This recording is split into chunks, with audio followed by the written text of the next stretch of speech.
Welcome to Mommy Mondays.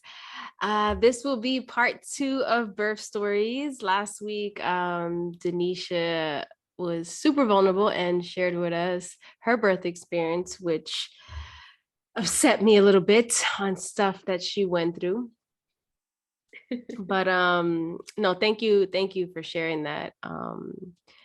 It's just bringing so much more awareness to everybody, and it also just makes others realize the flaws that are happening that we're unconscious of at times in hospital births. Yeah. So my birth. Okay. Well, first, let me just say that from before I found out that, before I even became a mom, right? When you just, hoping and wishing one day I would be a mom type of thing. I had like a set plan that I would be giving birth at a hospital, because Greg's mom works at a hospital too. She's been a nurse for thousands of fucking years. um, so I was like, all right, well, she works at Harlem Hospital. I was like, so I'm gonna give birth at Harlem Hospital because she works there and she'll make sure that everybody takes care of me, blah, blah, blah, blah, blah. So then actually when I moved to Cali, we didn't want to let go of that plan. That was a plan we made when we lived in New York, but then we moved to Cali, and then the plan was, okay, 3 months before I give birth, I'll go stay in New York. Give Wow. birth in New York, stay there for 3 months, and then they could come back to Cali. Well, let me just tell you that all the plans went out the window. What started happening, and like I mentioned to you before, like out of my whole little crew of girlfriends, me and my other homegirl, we gave birth in our 30s. Everybody else gave birth in, 19, 16, etc. So I started asking them, the ones that already had babies, about their birth experiences and like anybody that I knew. And when I started doing that, I was hearing stories like Denisha's. And I was like really confused because I was like, why is there so much going on in birth? Like, I don't know. It just seemed like there was just so much happening. And it was just too much for my soul to like sit well with, like I didn't understand that. I also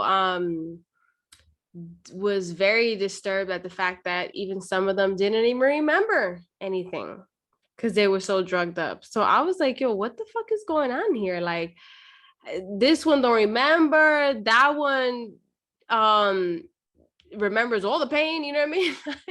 Yeah. Even like C-section type of stuff, like all these things. So at that point, that's when I started going down the rabbit hole. And let me tell you, it's deep. So when I went down the rabbit hole is when I realized that my plan was absolutely absurd, considering the fact that I would be way more at risk at a hospital. Not only that, I started, really tapping into myself and energetically and spiritually. And what came to me after that was basically that hospitals are for sick people. Like that's basically like after I go down this rabbit hole, I'm like, hold up, all right, this is how I feel now, based on everything I've just studied, everything I've researched, the statistics in this country, the mortality rate, like so many things, and things have been going on for years. That's But the crazy part. yeah, but it wasn't mainstream media, so we didn't know about it. It was just kind of hidden from us. So when I tapped into that, I was like, there is something wrong here, and I don't want to be robbed of my experience, is what I felt. So I made the conscious decision to have a home birth. And again, you know one thing about birth is that no matter what you plan, um there's going to be a unique experience that you can never plan for, like, if that makes sense. Like, Yeah. you can, you can be cautious and take precautions and plan certain things, you know, like I only want this people on my birth or things like that, you know what I mean? But Yeah. in the end, one thing is the the idea that at some point you're gonna have to surrender, whatever the case is, whether it goes right or left, there's a surrender that has to happen. So I felt like for me to fully surrender, I needed to be in a place where I felt the most safe at. And I felt that in a hospital, there was this energy of people in pain, people suffering, people sad, people angry, trauma running all over the place. And even though you have like a maternity ward, you're still in this building together, you know? And Yeah. all these energies are just traveling all over the place. Like that's how it started playing in my mind. Like that's what I was envisioning. And I was like, nah, if this person is coming from a different dimension, a different reality from, you know, wherever they came from and then into my womb and then into this world, I wanted to do my best in providing the best experience as possible for them, the most peaceful experience. So that was where my head was at. So I decided to have a home birth, and my husband was fully on board. He felt the same exact way I felt. My family was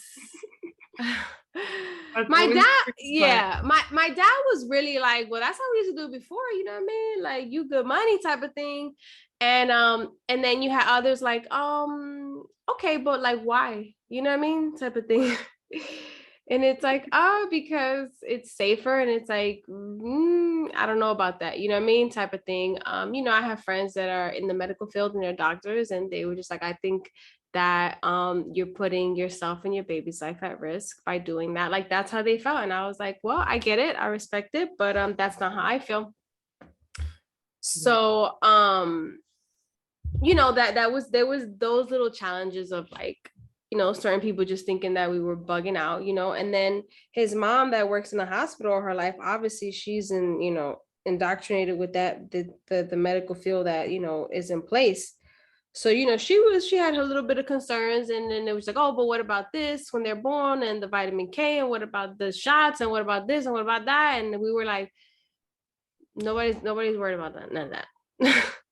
You know what I mean? Like, and it would be like so Seriously. many things, yeah, that you realize that people don't even realize what they're saying. Because like I remember one time she was like, well, what about the eye, with the eye drops or something like that, I think it was. And I was like, the eye drops are if for chlamydia or gonorrhea, and you get tested for that beforehand. So if I don't have that, why would I put drops afterwards of that? Yeah.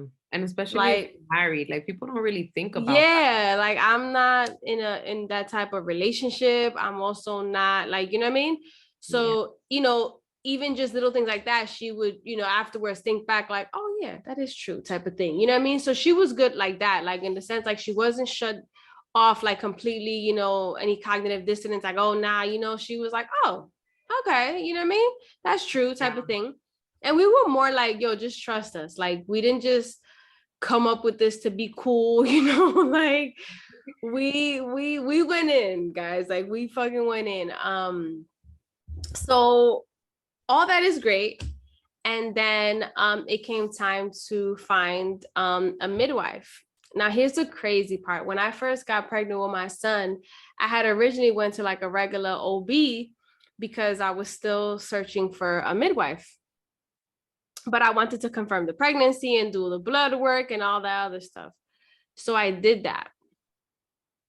So then I get a call from them saying that I need to come pick up some antibiotics because I have a UTI.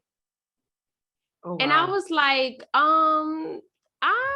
I suffered when I was younger a lot with UTIs, so I kind of know what a UTI, like the feeling, you know what I mean? So I was like, well, this is a first because I don't have any symptoms at all.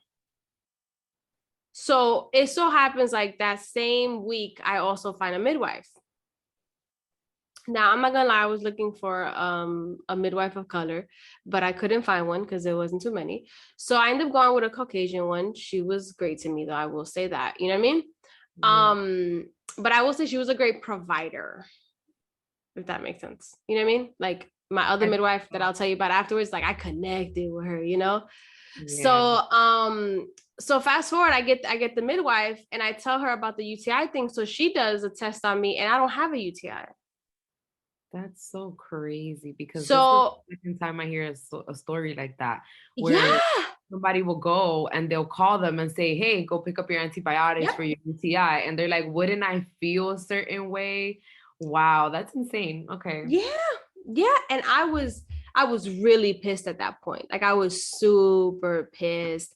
And then also like even the visit was so cold and dry, that I was like, yeah, I'm definitely not doing this. Like this whole vibe like is off completely. And then when they did that, I was really like, oh hell no. Like, what if I was, like not conscious like that and I would have went and got these pills for no damn reason, you know what I mean? Yeah. So just as precautions, I started doing like my own like fresh cranberry juice. You know what I mean? Yeah. Just either way, just in case I still was doing stuff on my own, I was taking more water, whatever. But I was clear, like when she checked me, I was good. So, okay, so let's fast forward. So now here's the thing with home birth is that there is a trust you have to have with yourself and your body that is like beyond this world because people are going to be people and they're going to project their own fears and their own feelings onto you unconsciously. They will because they're so used to one way of birth. So when you're doing something totally different, it's going to make people very uncomfortable. And because of that, you got to know how to fucking stand your ground, yo. Like you got to really be confident in what you're doing. I don't feel home birth is for everybody. I'll tell you that. It is not for everybody. You better be at a certain mental space because if not, that shit will overpower you and right to the hospital you go. Yeah. Because this is at this point, this is breath and mind, like mind and breath. That's it. You don't know how to master that real quick in this experience, like there will be some issues. And I'm not saying that if you don't like, there could be other stuff that could happen. I'm just saying like for the most part, that right there is your power. Like that's your go-to right there if you wanna get like this experience, right? If everything else is good. And that is something that I did not realize until I gave birth with my first child. I was in labor for a total of 50 something hours. I gave birth 40 weeks and 6 days. I gave birth. Wow, me So too. I was, huh? I said, wow, me too with my Yeah, first. yeah, I know. When you said, I was like, oh snap. I remember that. Yeah, I was 40 weeks and 6 days, and that's not common, obviously, right? In what this quote unquote traditional birthing system has.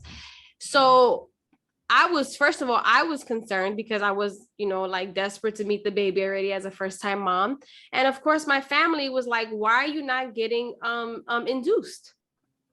Yeah. Like, what's wrong with you? And I was like, no, I'm told that there's enough fluid in there and the heartbeat is fine and that we just wait. So now they're scaring me. And I do feel like I delayed the birth, or I don't feel that I made him feel comfortable coming out. I feel you. Because yeah, I'm not gonna lie, like at one point I deadass feel like I shut down my entire body. Like I let him get to my head. I was scared. I was like, what am I really doing? You know what I mean? Like nobody does this. I'm bugging out here. I always want to do other shit. And I got to my head and it got to me. And then like I had to really, really take a moment and really be like, yo, bitch, you can do this. Like you can do this. Like, what the fuck you mean you scared? Like, yeah, what we gonna do this? Like, we planned this, we're fine, we're safe, we're healthy. Like, there is no red flag. You're just creating one in your head type of shit. So I meditated, I got my mind right. And then from there, I went on to, like going through the actual like active labor. And that shit, yo, I ain't never felt no pain like that in my life. Like I ain't even gonna lie. Like you would have thought there was an animal. There was a bunch of animals in the jungle. If you were just hearing, like, I'm sure my neighbors were like, "What the hell is going on in that house?" Because man, I'm one of those people that labor and be like, "Fuck, oh fuck, oh shit, motherfucker!" Like I'm like I'm that. Okay, I'm horrible. I have a horrible. Wow. Okay, That's so funny. We're opposites in that yo, way. I am moaning like a hyena. Like it goes down. When it goes down, it goes down. So with me also is that my water had not broke with my son, only my mucus plug at first. So when my water ended up breaking, I had to like push whatever the ball of the sack, whatever it is, like whatever. It's like a little, I don't know, because when I was watching it on camera, I just saw my husband like, oh shit, because it was like a ball there, and as I was pushing, the ball kind of then exploded, and then my water broke. Wow. And after that, I was outside the pool for most of the part, like laboring. But then when I went inside the pool, I literally felt like, I always tell people, I felt like I was in a dream state where like every time I was in and out of contractions, like when I was in the contractions, I was in like pain to the freaking 200 power, yo, and I was going through it. And then afterwards, when the contractions would leave, I would like doze off into a sleep, but like a deep, like, yo, like if I was so drunk type of, them sleeps, like you just out like that, and you go into like a dream state. Yo, so I will go into a dream state and everything would be so happy and peaceful, like flowers and me running through a garden type of shit. And all of a sudden the contraction would come back and I would open my eyes and I would see like my husband, my midwife, and everybody like, you could do it, yeah. And I would just look at them like, shut the fuck up. Leave me alone. Like, fuck is wrong with y'all? Like, yo, I swear that's how it was in my head. It was like a movie like that. And I just kept looking back and they were just like, yeah, you got this. And I'm like, shut up. But when my son, I did give birth to him in the pool, and I did feel the ring of fire, man. Let me tell you, that ring of fire, yo, my best friend had told me about it, but it's one of those things that no matter how many times you hear about it, bruh, until you feel that shit, you be like, yo, this dead ass is a ring of fire. Like, it really is. Yo, perfect freaking name, because I can't name it anything else. And what was crazy is that as I was like in my like this state, like dream state in my labor, I remember when I started feeling the burning, because I remember my best friend saying, just know that when you feel that, it's almost over. And I was like, so it's like it clicked right there. Like I started feeling the burn. I was like, oh my God, we're at the end. It's the fire. And it's like, once I got to, oh man. And it's one of those things, like you're in all this pain and then that baby comes out and everything is out the window. Yeah. Everything is out the window. There's this rush of adrenaline, rush of oxytocin, all those feel good, everything just comes. Like I broke down crying. My husband broke down crying. I didn't know the sex. We didn't know the sex of the baby either. So that was the first time us finding out what the sex of the baby was. We chose to leave that as a surprise. And I think what I loved the most about it was like afterwards, me and my husband were just literally on the bed, just chilling, like looking at the baby like a fish in a fishbowl. Like we were just chilling. Like there was not anybody taking your temperature. There was nobody asking you. It was nobody bothering you for anything. Like for a good first 2 hours, like we were just chilling. And the midwife and her assistant were like cleaning all the stuff up. And then afterwards is when she did like the newborn exam and weighed him and did all that. But, you know, in the beginning, there's that golden time, you know, and that golden time I feel like is so important. And I'm grateful that I was able to experience it in its totality. You know, I'm grateful that I was able to trust myself. I'm grateful for my husband for being so supportive. You know, there was a point we had to turn off our phones and like just tell our family, like, yo, we'll hit you when we hit you, because they were taking us off our square, you know? Yeah. And they meant well, obviously, you know, but it's one of those things where, you know, they're concerned and they're not used to the stuff. The unfamiliar is always going to shake people up. But what I did learn the most from my first birth was that the power of my breath was everything. The times that I did, like, the midwife would always say, breathe into it. And I did not understand at that point what she was saying. And now I get it, because there's certain different ways you breathe. Yeah.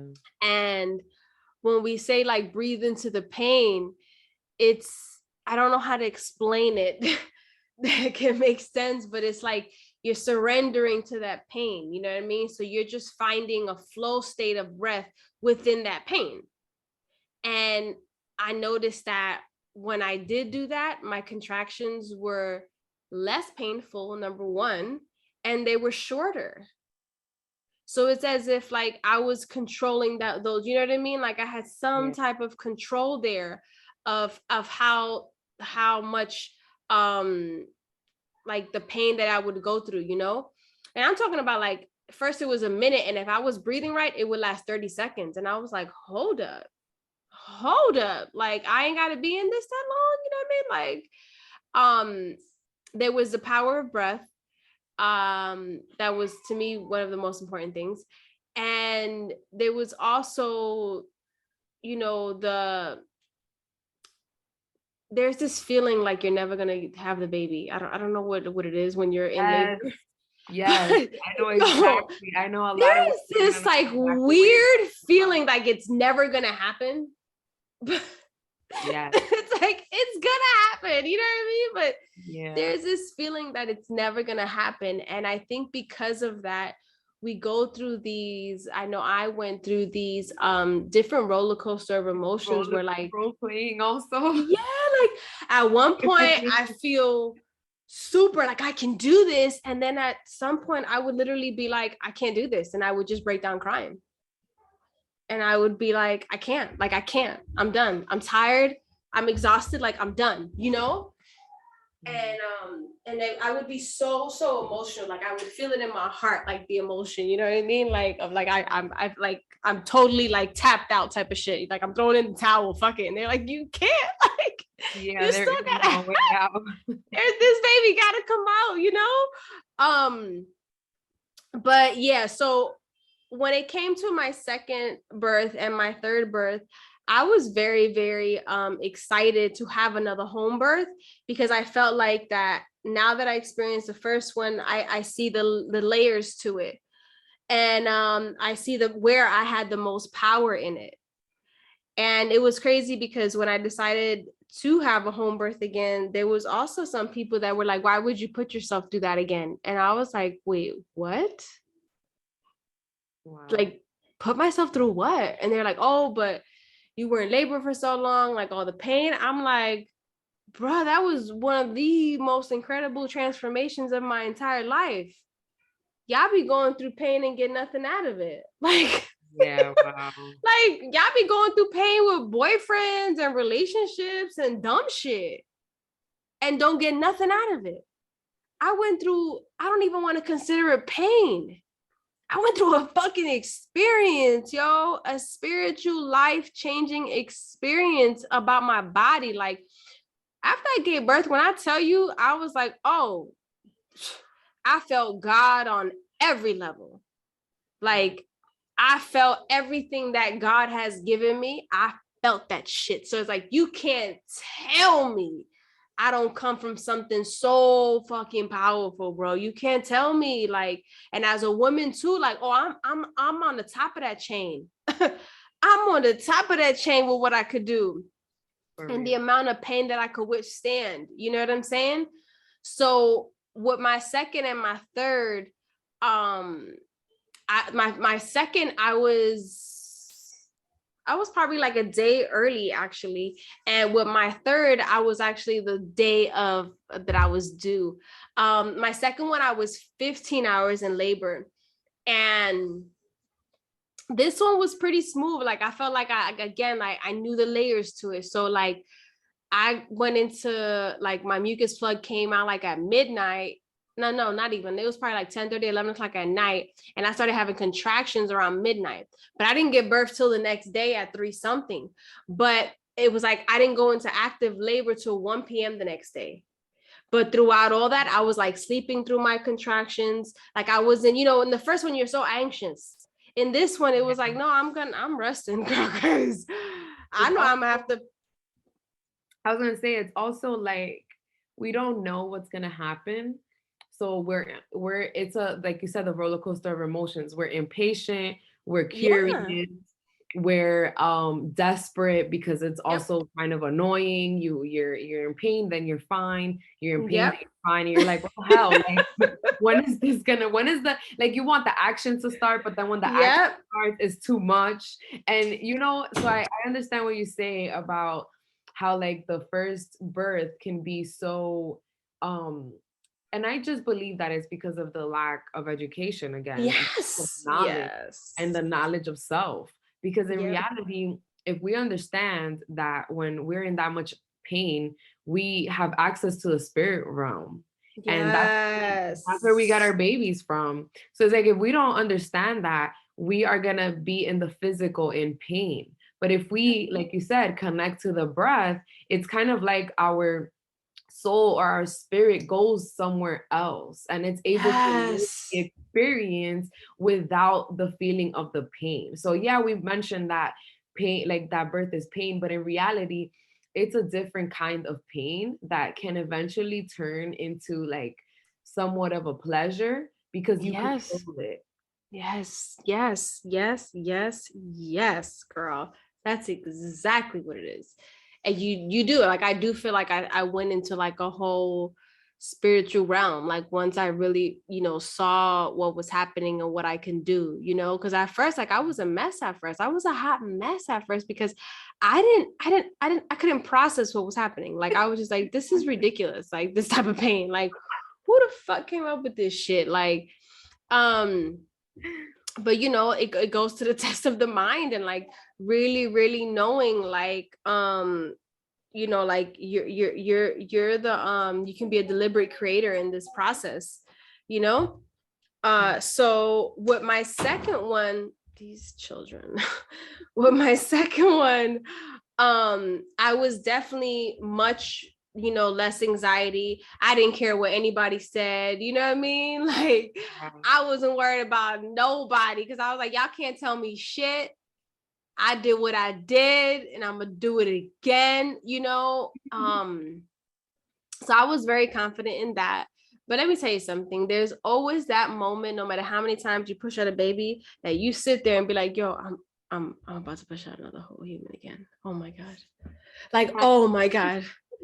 Like I'm gonna do this again. Like, oh shit. So it's like I always have those moments in all my pregnancies. With Kaylani, my second, I did not give birth in the pool. I wanted to, but I ended up giving birth in the bed because I felt her coming. And it was kind of one of those things I was like, nah, I get up, she's falling out. Like, Oh there's my no, God. like, I'm not moving out of here. Where I'm at, I'm, gonna lay down and we're gonna have this baby right here. And at that point, when my midwife opened my legs, they could see that I was already crowning. So I was like, yeah, it's time. And it was crazy because I have the video of my birth and this is so it's like so many things come together as you talk about stuff. So in the video of my birth, after the baby comes out, I keep asking, is she okay? Is number one. And then I keep telling her, I'm so sorry. Yo, I don't know why, but I keep saying that now.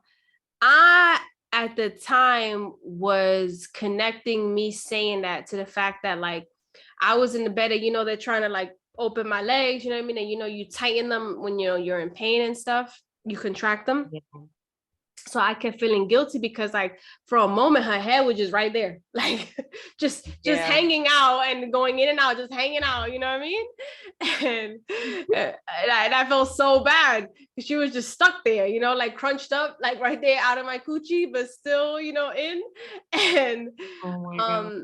like I felt bad about that, but I start to think about things now, and the more that I get into myself and learning about myself and learning about my traumas and learning about triggers and different things, I think I have to say that I probably said that, and that comes from like just a trauma that I have of the disconnection I have with my mom.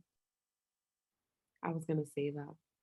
And I never put it together, but it was like that definitely probably had to do with that. And it's a girl. It's a girl. Exactly. It's something, it's a totally different energy, and it was crazy because even after I gave birth to her, I had probably really like one of the worst anxieties after having babies, you know what I mean? Like that I didn't have after I had kids, that I had with her. I would get like these just moments that I would get so nervous, like something was gonna happen to her. It was just me in my head, And in another episode, I'm gonna talk about where that trauma came from more in depth. But I had went through a domestic violence relationship, and somehow after I had her, that's the trauma that resurfaced that I had to face that I never really dealt with, because I just kind of moved on with my life, but I didn't realize what it did to me and what I really, really dealt with, and I had to start tapping in and releasing that after I had her. So yeah. With my third one, I'm not gonna like, that was probably my smoothest pregnancy. The only thing that was hard about that pregnancy was that I lost my dog of like 10 years while I was pregnant with Celeste. Oh. And that was probably the hardest part. Like it was that was like, I felt like I was sad the whole pregnancy. Like I had an easy pregnancy as far as like, I was chilling for the most part, but like emotionally, I was like a wreck. Yeah. Like I was a total wreck. Like this dog was in my births of all my other children. I'm expecting this dog to be in this birth, And the dog, we put him down in October. I gave birth in February. So that was the only challenging thing. But as far as labor, that, because my other ones, were like, I'm thinking a few hours, and that's how, like every labor is different. Mm-hmm. My mother-in-law was already in town because she came like a few days before my due date. And then it was a Saturday, I remember, and we were gonna go to the mall because the day before, this was it. The day before, I actually went to the emergency room because that morning, Friday morning, we decided to go out for breakfast. Now I went and ate some heavy ass breakfast that I never eat, right? Oh my God. Overdid it. So now we go home and, everybody's like now like kind of taking a shower, getting ready because we were going to go to the mall afterwards after we got back from breakfast. So I'm just chilling in the living room while everybody's getting ready. And I start feeling these sharp pains like through my ribs. And I'm like, what the hell? So I'm like, this is not contractions because at this point, I know what a contraction is, okay? I get so scared. I call my midwife, whatever. I'm explaining to her the pain. The pain is like in and out. It goes away. And then when it comes back, though, it's like super strong. So she tells me I have to go to L&D, to the labor and delivery, just to get checked out and check the baby to make sure everything's all right. Yeah. I'm like, oh, man. All right, F it. So when I get to the hospital, they give me like the stuff to change into, and they're showing me where the bathroom's at, and they go and tell my husband, oh, you can't go in with her. What? I was and looked at them. He said, that's my wife. And he just walked in with me in the bathroom, like, y'all better not. Like, don't even go there. Don't even go there right now, bro. Like, you think I'm walking anywhere by myself right now? You bugging. So they kind of just felt the energy of the stand the fuck back. So they did that. So then my midwife had sent my paperwork just so they could have all my information on file, you know what I mean? So we were just waiting for them to do like the sonogram to make sure the baby was fine. That's all I was waiting for. So then the lady was like, if everything is fine, are you gonna go back home? And we were like, yeah. And they were like, you don't want to get admitted? And I'm like, no, I didn't come here for that. Like, we just came a medical emergency. Yeah, I'm like, I just need to know this baby's all right. And if the baby's all right, I'm going right back home, and I'll deal with everything else. I'll take it from there. Yeah, like we good. So finally, they checked the baby, and the baby was fine. The baby was perfectly fine. And then, of course, the pain ends up going away.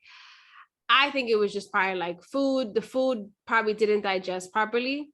Yeah. So I was like, all right, we good. So at that night, we ended up walking a lot. We were walking all over the place. So we're walking. The next day, we decide to go out again, but we're like leaving. We said we're gonna leave like at 12 o'clock the house. So my mother-in-law got the kids ready. They were playing outside. I'm here, planning my day, you know what I mean? Even though it's my day I'm due, I'm like, that baby ain't coming today, you know what I mean? I felt perfectly fine. I was like, ain't no baby coming. We good. Let's go. My husband's in the shower. My kids are outside. My mother-in-law's outside with them playing. I go to the bathroom and I wipe, and I was like, uh-oh. My mucus plug. And when I say my mucus plug, the bloody show is what they call it, okay? I saw that. I was like, oh, here we go. I called my midwife. I'm like, so this just happened. I sent her a picture. Oh my God. She's like, basically like, oh yeah, it's going down. Yo, no lie. Within 10 minutes, boom, first contraction comes. I'm like, oh, what the fuck? And not even know like, not like we like working a baby cramp. Yeah, no. This wasn't no baby cramp, honey. We already were like at level 3. This was like, oh no, honey, we coming. I was like, oh. I looked at Greg. I was like, oh no, this baby's coming like now. And he's like, nah. I said, no, like it's coming now, because what I'm feeling right now, oh no, it's going down. Yo, within 15 minutes, them contractions were coming every 5 minutes. Bang, bang. I was like, oh my God. Because before I would go through periods of like hour, every 30 minutes, every 20 minutes. Like that's the process I had until I got to down 5 minutes. No, this was like, it's go time. That was almost 12 o'clock when this happened. I gave birth at 3:49. Wow. I gave birth within those 4 hours. I gave birth. And with me, the way that I know also when I'm close to labor, I throw up, I get diarrhea. Honey, I be with a bucket and in the toilet. Your body be like, we're getting everything out. You get everything out. Yo, I be sitting in the toilet and my head be in the bucket just throwing up. That has been the way in all 3 of my births. And every time the baby comes like shortly right after that. So it's not nothing I'm scared of. So with the 3rd one, I had my best friends on FaceTime the whole time. And they were seeing me go through it, yo. So at one minute, I'm like, doing it like, I can do this. And then next thing you know, I'm breaking down, like, I can't do this no more. And they're like, bitch, you can do this shit. And they're like cheering me on in the freaking FaceTime. And then I got hungry. I had some pizza. Honey, I'm on the floor with contractions eating pizza. Yo, I think it was probably like an hour later, because in the hospital they won't let you eat. Here you could eat, you know what I mean? Yeah. But once I knew that I felt the bubble guts and I felt that I was gonna throw up, I was like, oh, it's go time. Like I wasn't even scared. I was like, yo, I gotta go to the bathroom. Let's go. I went to the bathroom. I was like, yo, give me the bucket. Let's go. my God. Let's get this going, yo. I know it's coming. Like, I know it's coming. I gave birth in the pool to her. It was so dope. I love that my mother-in-law was there because she's the one that works in the hospital, and it was just dope that she was able to witness this like Yeah. firsthand, you know. And Always a great experience for yeah, you know, because she was saying how, you know, in the hospital they're really like aggressive and rough with the babies.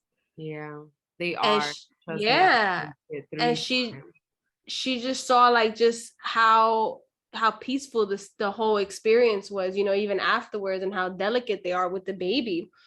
With my second one, my best friend, she has 3 children, and she had 2 C-sections, if I'm not mistaken, and 1 vaginal birth. But she had pretty, you know, traumatic experiences too. And her mom was terrified when I said I was giving birth at home. Like, her mom was terrified. So she was at my second birth, and you know, it was beautiful to her because she was just like, yo, this is the most beautiful thing I ever seen. Like, you know, they just let you be, you know, and that was it. It's like midwives, they really just show you, like, they not even show you, they remind you of your power. They don't sit there trying to intervene. They're just there, like, kind of like a, just in case something happens, I'm here, but you know what to do. You may not know you know what to do, but trust me, you know what to do. Like, the deep down you, the essence of you knows Yeah. exactly what to do. And you just have to trust yourself. And that was my biggest thing, was trusting myself. And I'm really grateful too that I was able to have positive experiences in all my births. You know, there's people that try to do a home birth and it doesn't work out, and there's many reasons why it doesn't work out. But I just want mothers to know, like, if it doesn't work out, it's not your fault. You know what I mean? Like, Yeah. there's a destiny lined out for you and how things are going to play out regardless, you know. And always remember, like, in the end, as long as that baby is safe, and you make, you know, the decisions to make sure that if anything happens, the people that would assist you are people that are professionals, are people that know. Understand, when you have a midwife, they can they can um they can tell when there's a problem way ahead of time. You know what I mean? Like, don't think that these Important to say that.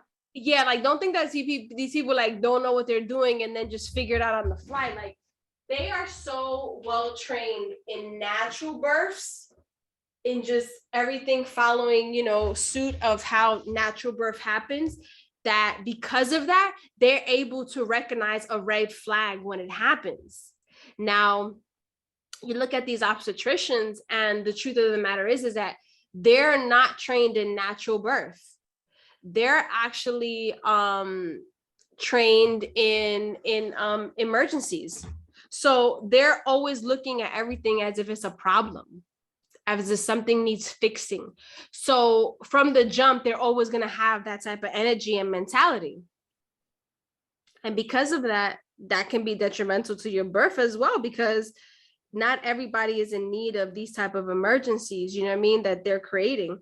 I want to see if Real quick, I want to mention, like, yeah. Some of the issues too, they cause it themselves. Yep. Like, I had a person, like, I had one of my clients, she had high blood pressure on her doctor's appointment, and I'm 4 hours away. So they told her to go to the emergency room, and I would try to explain to her, like, a high blood pressure can be anything. It could literally be that you were nervous, you weren't gonna make it to your appointment. Yeah. It could have been Yeah. that you rushed to your appointment. It could have been that you haven't eaten anything all day and maybe you forgot or something. And then, so I was like, Yep. listen, just get tested again. Don't let them like admit you. They admitted her and induced her, and the results came back as if her blood pressure was fine, but they had already induced her. Yeah.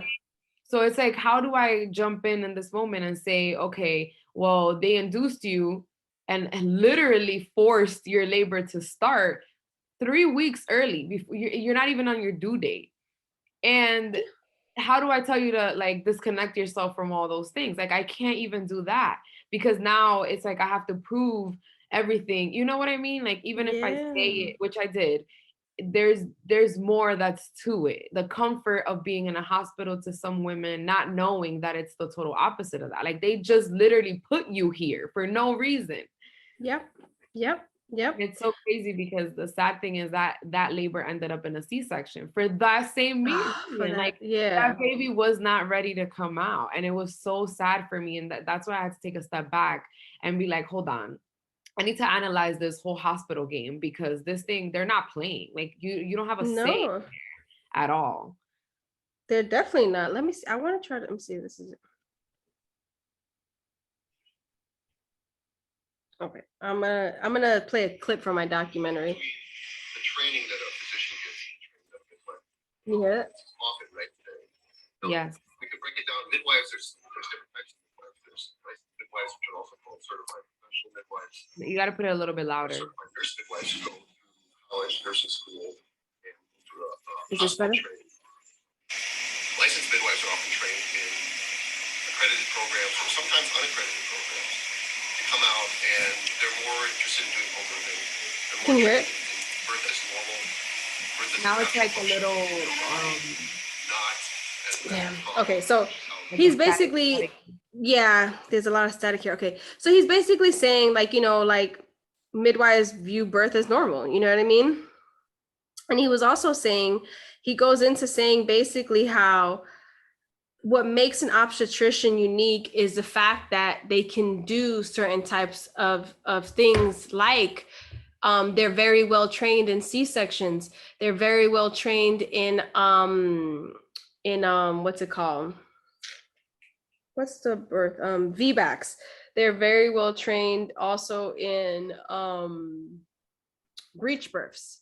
So he feels like, this OB was saying, like, he feels like these are the skills that make obstetricians unique. You get what I'm saying? So it's like, number one, because the breech stuff, they ban from the hospital. Like, I mean, the breech stuff, they will not do it. They'll just throw you in a C-section. And that's the thing. It doesn't mean that they don't know how to do it. They're actually trained in that. They just don't want to do it. So instead, they throw you into a major surgery. But brief births are not dangerous, and people think they are because we're, again, like, we've been told this false story about birth in so many different directions. So he talks about the fact that if this is what makes us unique, like, why don't we stand in that uniqueness? You know what I mean? Like, why are we sitting here trying to give everybody a C-section, trying to give everybody a this or that? Like, that's not meant for that. We're supposed to step in when necessary. Yeah. And that's what makes us special, you know what I mean? And I agree with that. I'm like, yeah, that would definitely make you special, but you have two different levels of education. Like, there was something that there was this other lady that I have in my documentary, this midwife, and she talks about Frederick Laberier, something like that his name is. But basically, this guy was the one who basically started taking in more account of how babies come into this world, and like the first thing they see and the first thing they hear and the first thing they feel, like all these things, and how important it was to, like, have a peaceful experience for that baby. And it does make sense, because think about the hospital, all the lights, the coldness in there, the different energies, because there's different people on different shifts, right? There's also people, doing multitasking different things. They may be in the delivery room, and then they're probably assisting at another department. Like, there's so many different variables that happen. And I do think that if hospitals only came into play in the 1900s, it's fairly new. You know what I mean? It's fairly new. And what it's shown us is that the more we disconnected from ourselves, from our village, from the natural things that make us powerful, we've lost our lives, literally. Yeah. We've lost our lives. Like, we gave control of our births to an institution. And this is not a business, you know what I mean? Like, it's a business, but it's our business. Like, Yeah. it's It was made a business for benefiting other people, but it's right. gonna be a business. The people it should benefit are the women giving birth. Like, let's put that Exactly.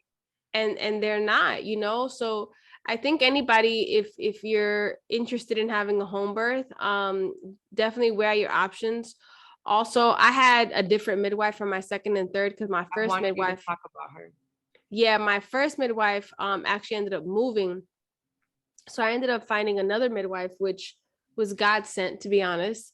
I actually met her on a panel, a breastfeeding panel, when I was pregnant. I mean, after my son was about like 3-4 months, I went to this breastfeeding event and she was speaking there, and I just felt her energy and she was so powerful. And I ended up reaching out to her when I had my second child, when I was pregnant with my second child. And I already knew I wanted her. It was just a matter of like my husband being okay with it. But like in my head, I was like, we're hiring her, you know what I mean? And we did ended up hiring her. She actually has become a very close family friend to us. Debbie Allen is her name. She's with Tribe Midwifery. Debbie is one of the dopest people, dopest midwife you'll ever meet. Um, I felt like I was just, what I loved about the experience with having a Black midwife was that I really felt like I could let my guard down. I really felt like I can talk to her about things I was struggling with mentally, or personally. Like, I felt like comfortable speaking about these things with her. Wow, my first one, it was more like a business transaction, like she took good care of me, she did her job, but that was it. Like, when she clocked out, she clocked out, like Yeah. with Debbie is like we stay in contact. She's one of the featured midwives in my documentary that I'm doing. And she ended up introducing us to another family that we became really close to, that my children have been growing up with their children. So you know what I mean? Like, it was just on a whole nother level. And it's like a lot of people don't want to, like, this discussion about having like a Black midwife is like, to some people it's like uncomfortable, because it's like, what does that matter? But it does matter. It does matter, because you want to be seen, you want to be heard. And sometimes the truth is that these people are the people that have been through your personal experiences as well, that you can relate to, that you feel comfortable with, that you don't feel any judgment from. And other people that haven't. And I'm not saying that Caucasians don't go through stuff. I'm not saying they don't struggle. I'm not saying any of that. But I can't explain it. It's just a connection that was so organic. Like, I felt like I was chilling with my homegirl every time she came for my prenatal visits. Like, we would be there talking for hours. We would conversate afterwards. Like, I didn't feel any way like afterwards when I gave birth with Celeste. Like, I freaking went and I smoked a joint. Like, and like it was no like, oh, what is she doing? You know what I mean? It was like, yo, you go ahead and do what like there was no, I just felt like I could be myself. I wasn't doing anything wrong. And there'll be people that, that don't come from your type of experience, and they'll just see that in a different way, and pass judgment. And I didn't feel that from her. And I love that. I love the fact that, you know, always, like I said, she reminded me that she's just there in case. But like, I know what to do, type of thing.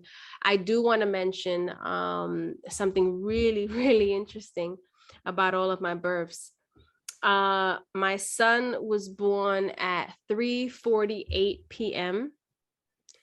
My second was born at 3:50 p.m. And my third was born at 3:49 p.m. Wow. So they all were 1 minute apart. That's insane. In the same time. And I always say, I think they came from the same portal. Like, I always say that. I'm like, yo, they came from the same portal. Like, and then sometimes I say, what if Celeste was trying to come second and then Kehlani pushed her? And their personalities, it would be that way. Right? So it's like, so I'm like, because Tristan was 3:49, but Celeste was 348, but Celeste was 349, but Kaylani came afterwards and she was 350. So I was like, yo, hold up. Did this one like Devo and came through the portal? Like, no, girl, I'm coming through. Like, you know what I think is why representation during birth matters. And I think it's a more of a not just like a subconscious, but a super subconscious thing that happens to us. And is that back in the days, there was a lady in your tribe that's what she did.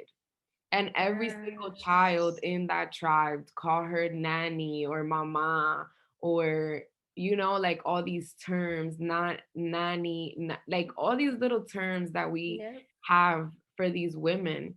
And so I think that craving that like something similar is what happens to us as well. Like we just want someone from our tribe to be there to assist. Yes. And it's so different when it's someone that like you have to be professional with. Because I understand, like people be like, okay, well, she's a doctor, like what do you expect? But it's like in reality, if we really broke everything down, think about all these doctors and nurses, the type of lifestyles that they have. Like they don't have personal lives. They can only do what they do. And if they do have these personal lives, it definitely overlaps to the case where like they can come in hungover to work or super with their personal issues. You know what I'm saying? Overwhelmed. They have to do these long shifts. Like these are people that are like irritated. They're not well nutritioned, obviously on coffee all day. You know, not you can't speak for everyone, but it's a very much in general situation.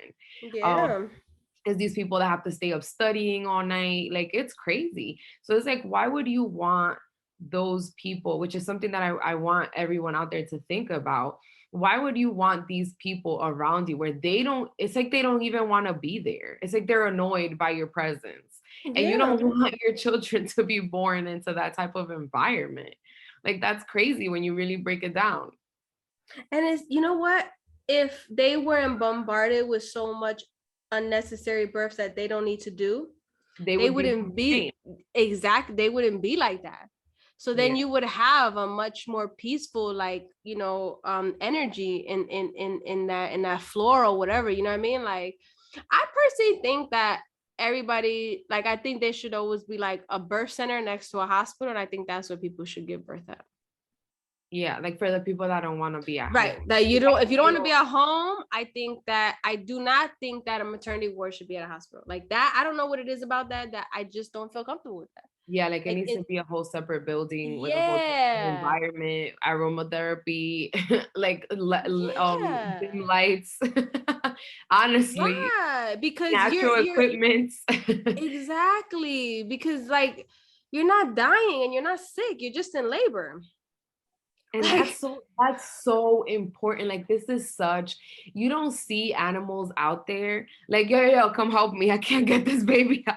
Like these animals do it so on their own and natural. And we always, as human, we think that because we're a little more conscious, like that means we're like on a different section. And it's like, no, we're still animals, part of this like circle of life. So giving birth is literally part of our cycle. Like it's something that happens naturally. And the fact that they've already indoctrinated us to believe that we cannot do it without help is crazy. It goes really deep to get a whole society of people thinking. That's like me saying, okay, I want to make money with people that poop. So now every time you go to the bathroom, I'm going to help you. Like that's crazy. Yeah. But it's literally like that. I do feel too that there's a portion I feel of women that tried to have a home birth and couldn't. That I feel it all came down to their mental state.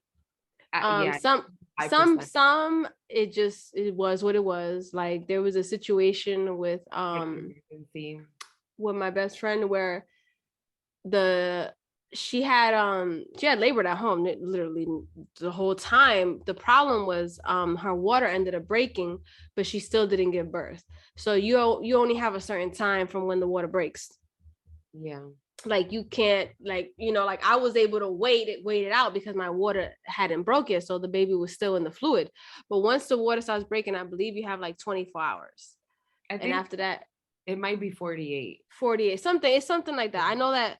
Or I think whatever level she was at, I think she only had like a 12-hour window. Like she didn't have a big window. So it was kind of like the baby got to come within this time or we got to get transported type of thing, Yeah.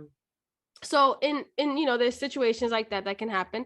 And then I see other people that I think that some people have decided to do it just as a quote unquote trend. Yeah. And then kind And of yeah, suffer the mental after, like, and have to exactly, defend. because you don't know what you signed up for. You know what I mean? Like you got to really know what you signed up for. Like I'll be honest, I didn't even really know what I signed up for, but at the same time, I was also in a place where I was surrendering to the experience for what it was. I know, and you were also So educating yourself, which I think is like, that's exactly. another thing that we've been indoctrinated so much to depend on these doctors and hospitals that we stop putting in the work. We stop Yeah. exercising. We stop prepping for labor. And we have to understand what the word labor means. It's like you're gonna go put in work, no matter whether you've controlled your breath or not. It's Yeah.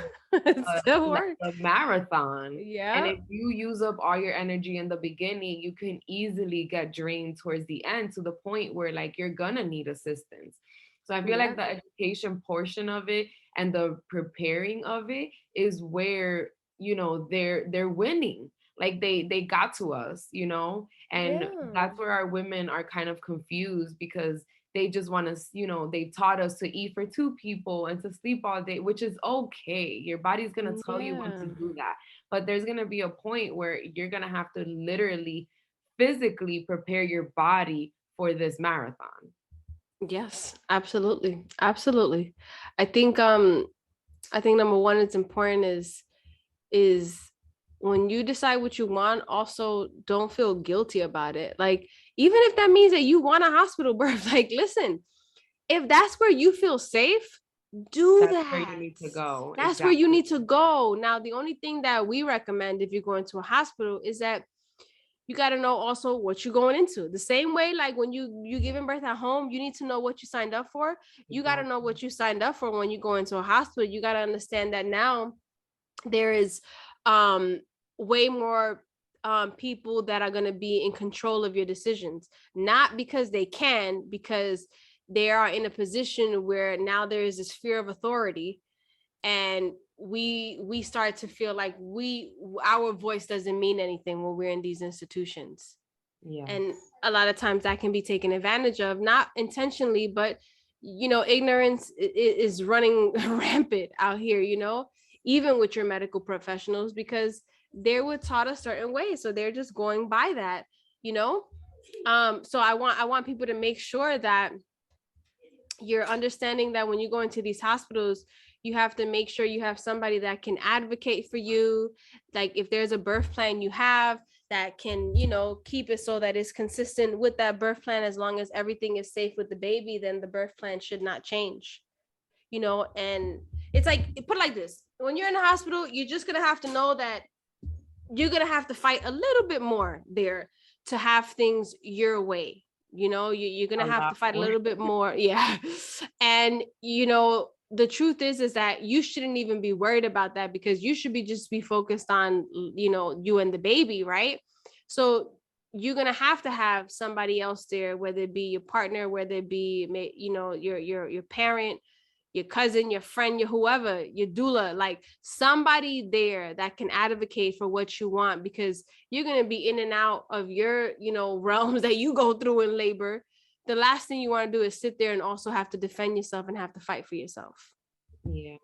Do we have time to go over a little bit? I have a small list here of things um Yeah, go for ahead. women that are interested can just look into it yourself. Yeah. Okay, so the eye cream. Something about the eye cream, the erythromycin, it's for chlamydia and gonorrhea. So if you do not have those, which you will get tested for, I suggest you do some deep research in there and ask for the risk, the benefit, and your alternative options. Um, because if you don't have chlamydia or gonorrhea, there's literally no point. Now, your baby needs to make eye contact with you when you were born. It's literally imprinting into you and the memory of you. That's when it connects your voice to this person, like To this who you person, yeah. are.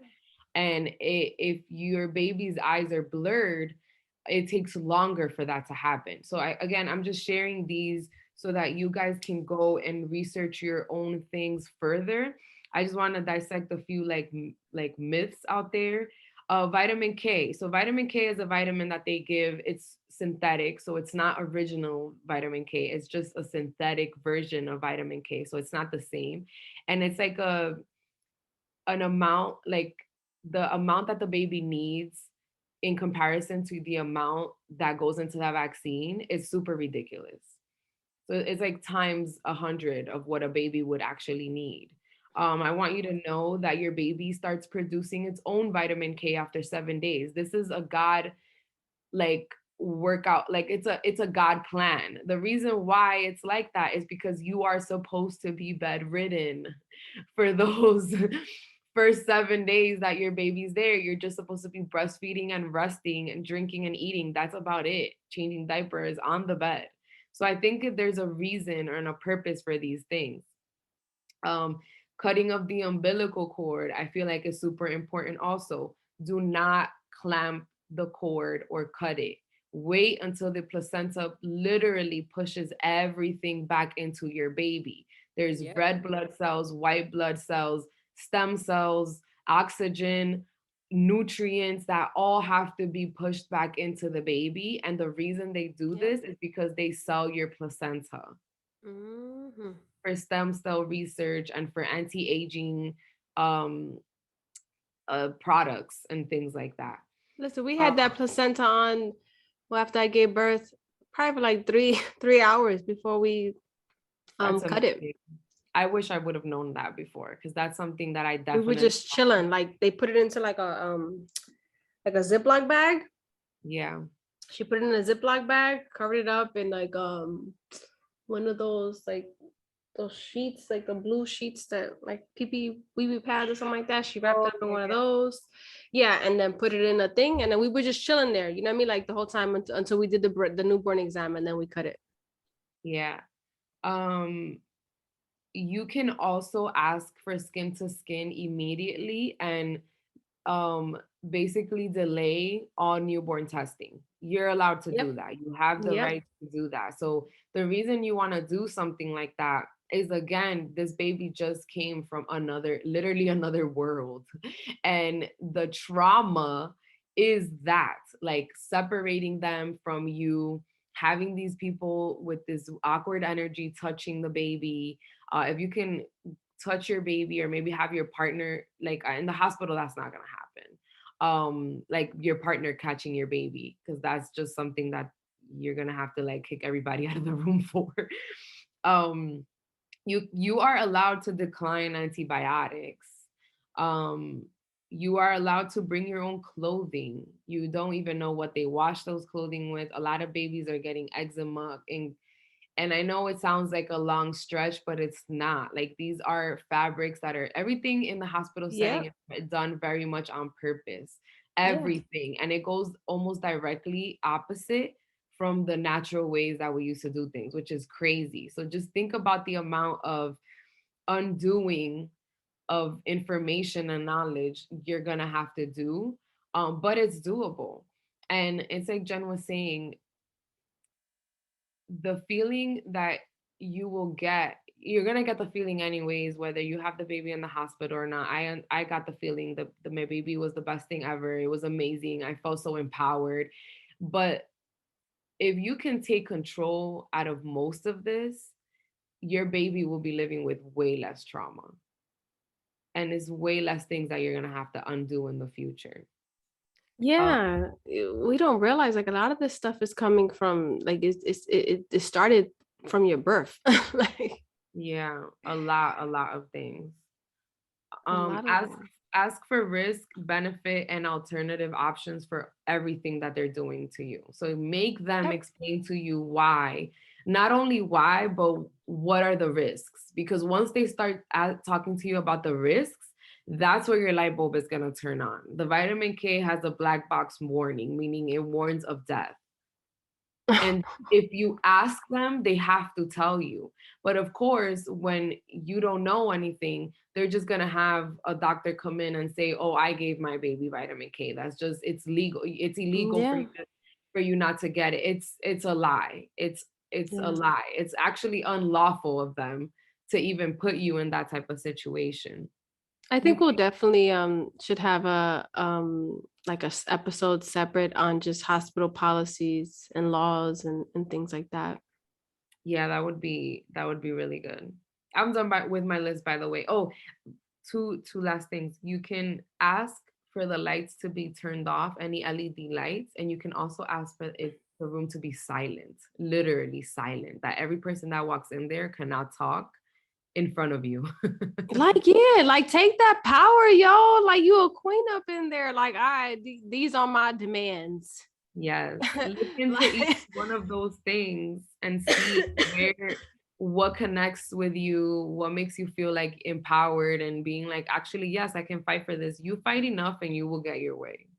absolutely. Like you got to create a vibe. It's crazy because we will go search high and low for our houses, our cars, our clothes, our this, our that.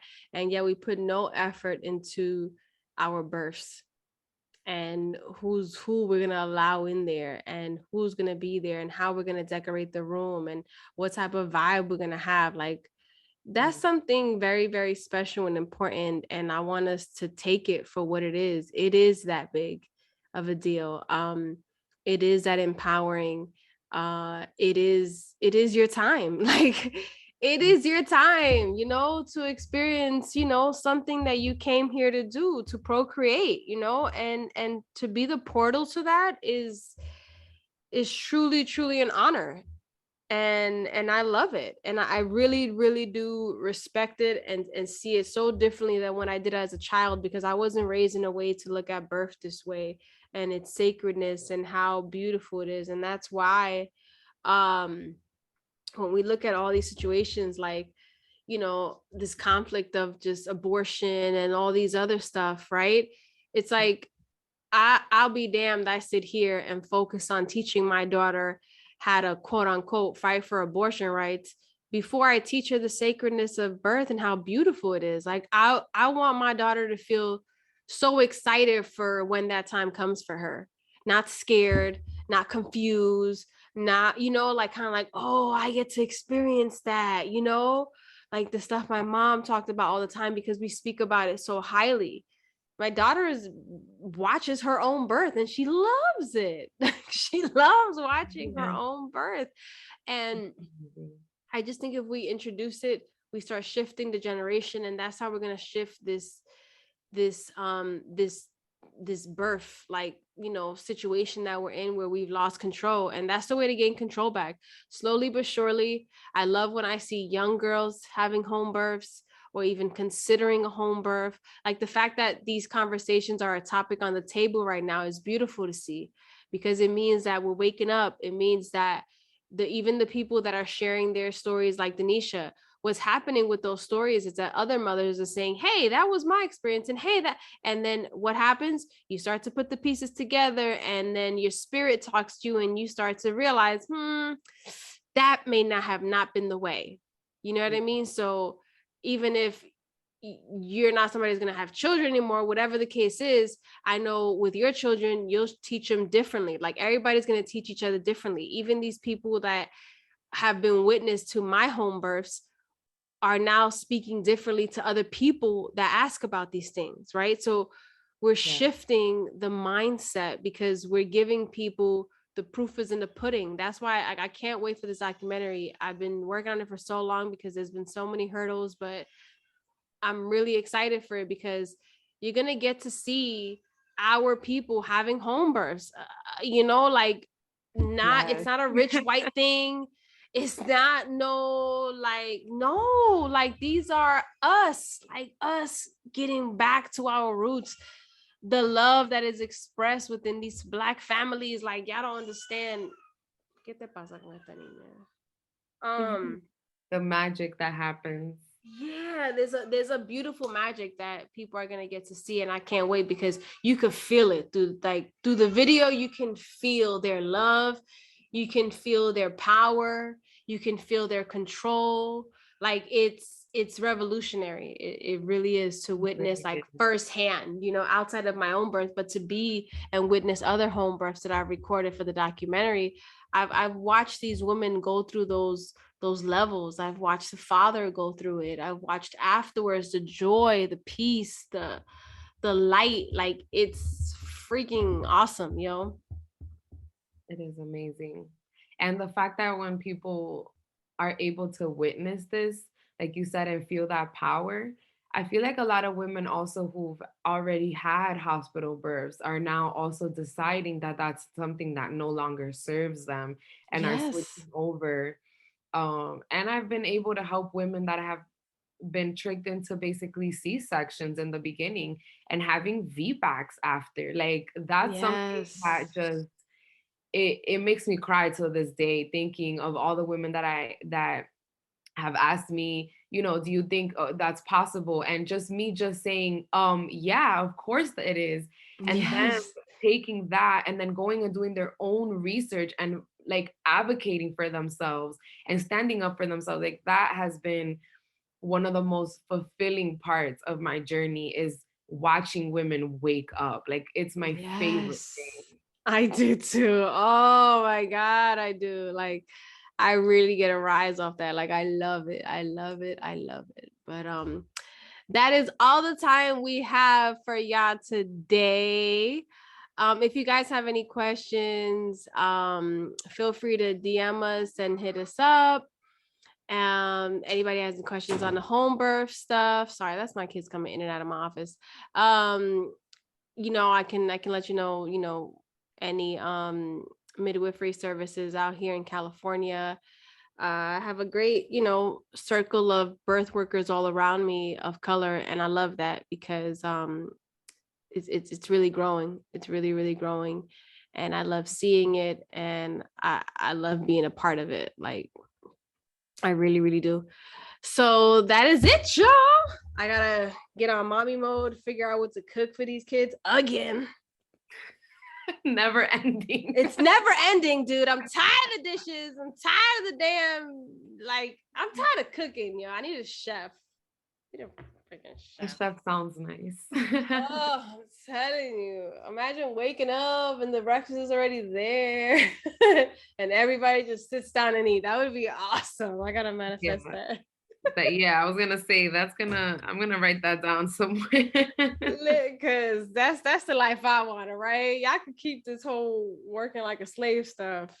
I'm trying to just chill. I could hire people for those services. Yes. Make money to hire for that. But thank you guys for joining us. Make sure you tune in every single Monday, Mommy Mondays. We got some great, great episodes coming up. I'm really, really excited. We got some awesome guests coming up. So stay tuned, stay empowered, stay enlightened, and we will catch you guys next Monday. Peace out.